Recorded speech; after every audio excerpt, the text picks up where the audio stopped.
For you, national security is a little more of a personal issue. You've got a son in the Army. How's he doing? He's doing awesome, and I am so proud of him and the decision that he has made, along with all the many, many men and women in uniform who I look at, especially these young men and women, and think, you know, they could be doing anything or nothing else in our world, and they have chosen to serve something greater than self. They're not just biding time or wasting time in their young years of their lives. They get it. They understand the need to protect our security and to really be willing to die for our freedom. And when I talk about my son, and he doesn't like me to talk about him, as a matter of fact, he'll chew me out if he hears about this, but he may be watching. I don't think he's ever turned on C-SPAN in his entire young life.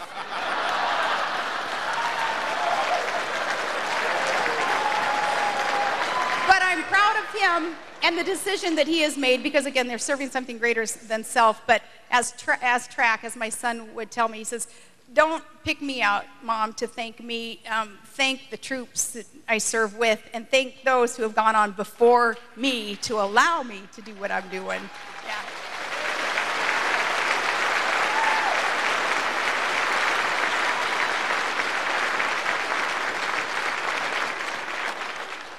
2010 is an amazing year because it's an election year. We're rolling through the primaries. We just got through Illinois. I'm not even sure what's coming up next. Are you going to be endorsing specific candidates?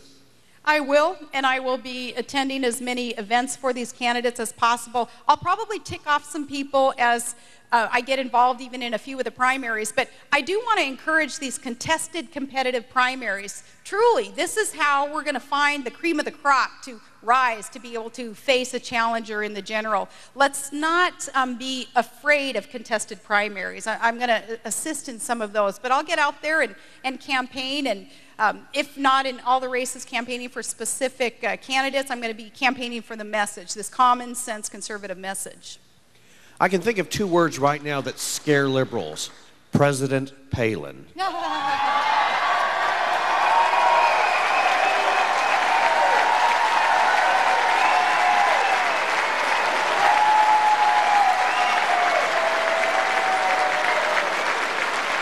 I can...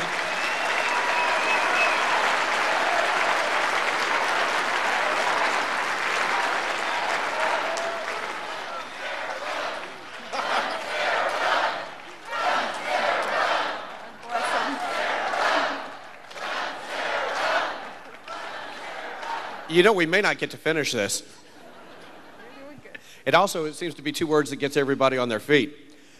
This is probably, I think, going to have to be our last question. If you're president tomorrow, you had everything in place, what three problems would be the first problems you tackle? Well, we talked about the energy projects that have got to be introduced and progress so that they actually come to fruition, and we're not just talking about them. And we talked a little bit about the spending cuts that have to take place and this growing debt that we have to get our arms around. I think that I'm all for the bipartisan work effort that is needed in Washington, D.C., but I think one of the issues that has to be tackled in D.C., and if I were ever in a position to help with this, is not make the promises about the bipartisanship if the promise can't be fulfilled. If truly there is not an intention to work with the other party on a specific issue, because say they are so fundamentally disagreeable to something like the takeover of the private sector health care, 1/6 of our economy, then don't tell the American people, don't fake it, don't pretend like you want to work with the other party on that, because that distrust that is built, and this is what I would work on if I were in this position, the distrust that is built makes us distrust all the decisions that are made coming out of Washington, and that makes us a less secure nation.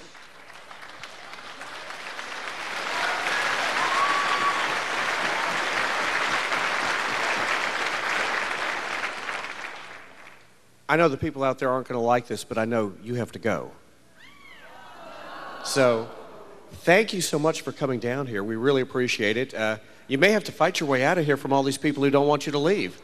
Well, I appreciate the opportunity to be here. I have to apologize if I had anything to do with any of the controversy that some of the media spun up. What controversy? Yeah, right.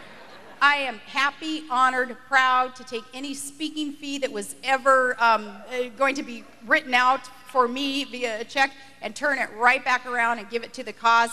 This isn't about money. It's not about a title. It's not about a leader position here in this movement. It is about the people. I will live, I will die for the people of America, whatever I can do to help. And this party that we call the Tea Party, this movement, as I say, is the future of politics in America, and I am proud to get to be here today.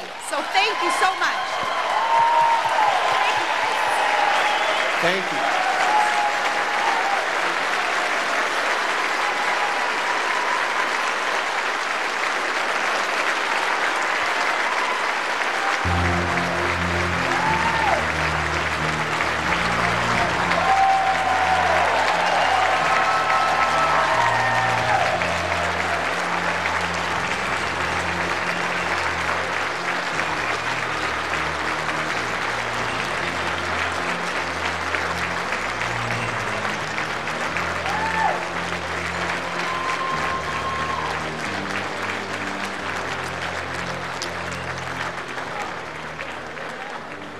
We had more questions that we wanted to do, but we were getting the cue from the side. Governor Palin's got a very tight schedule, and she's going to have to leave in a few minutes.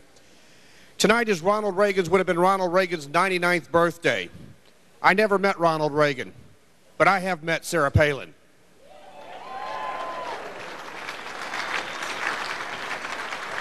On behalf of Tea Party Nation, I want to thank everybody who came to the convention, who came to this dinner tonight. I want to thank those who are going to go out back into the communities with what they have learned to help take back America. This is our year, 2010. We're going to take back Congress, and 2012, we're going to take back the White House. We are going to take America back.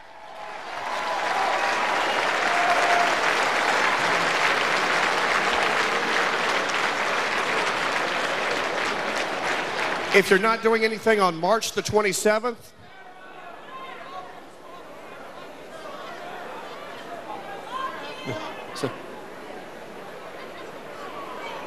Governor Palin is leaving the building.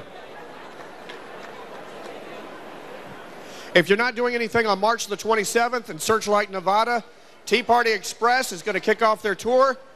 I'm going to have the privilege of being there along with Governor Palin. And for those of you who have not heard, this is not it for the National Tea Party Convention. July 15th through July 17th, we're going to do this again. We're going to be announcing details in the very near future. One final thing, I forgot to thank somebody. Somebody very special has helped make this event really great tonight, and he's going to come up and close in just a second, but I wanted to thank him, and that is Phil Valentine.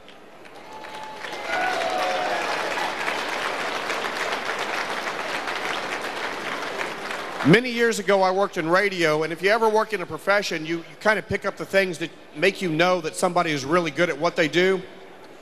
Now, I will admit I am biased.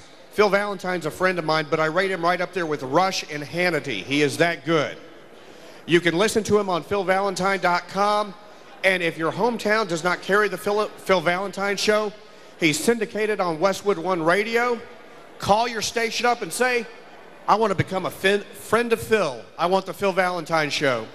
Ladies and gentlemen, on behalf of Tea Party Nation, thank you so very much. We wish you safe travels back home. God bless you all, and God bless America.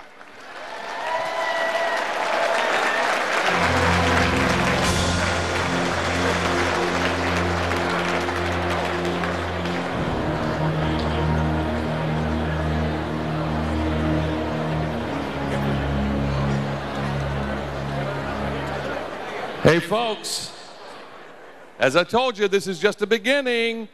What are you going to do when you leave here? Work. Work it. Go back to your Former states, Alaska Governor Sarah Palin bringing to a close the first Tea Party National Convention in Nashville, Tennessee. We're going to take your phone calls now on what you thought about her speech tonight. We have 4 numbers for you to reach us. Republicans, dial 202-585-3885. For Democrats, it's 202-585-3886. Independents, 202-585-3887. And for Tea Party members, the number is 202-585-3888. Our first call is Timberville, Virginia. PJ on the Republicans line. Hey, good evening. It's actually CJ. I was just calling to say I'm really just impressed, as always, with Governor Palin. It's incredible to see how well-spoken she is and how much she energizes the base of conservative and Republicans and Tea Party supporters. She takes a lot of criticism from the left-wing media on her, they say, lack of experience on the world and her not wanting to know. But I think tonight she really proved that wrong with everything she said about foreign policy. She's proven that she is committed to learning things about the world.